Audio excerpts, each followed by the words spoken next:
বৃষ্টি না হওয়ার কারণে শেষ সময়ে খেতে পানি দেওয়া লাগতেছে।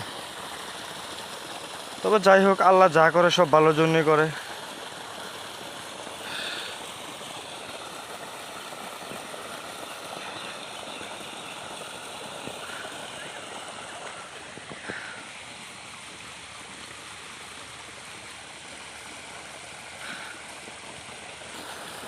এই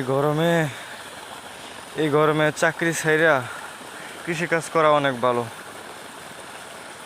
হয়তো টাকা উপার্জন কিছুটা কম হবে, অন্তত পক্ষে শান্তিতে 3 বেলা ভাত খেতে পারবো।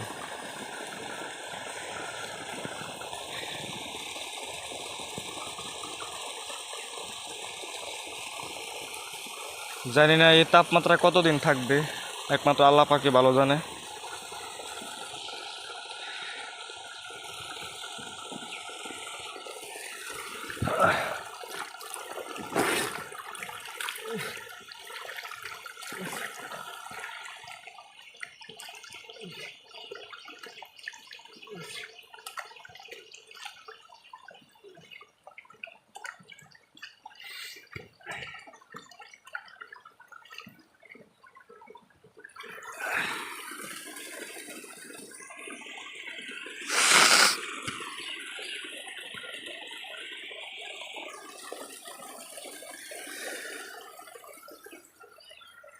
নিজে একটু কাজ করলাম সকাল সকাল।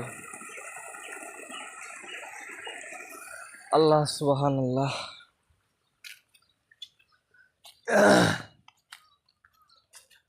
সবাই একটু দোয়া করবেন, আল্লাহ যেন বৃষ্টিটা একটু তাড়াতাড়ি দেয়। বৃষ্টির জন্য অনেক ক্ষতি হইতেছে ফসলের, যার কোনো শেষ নেই।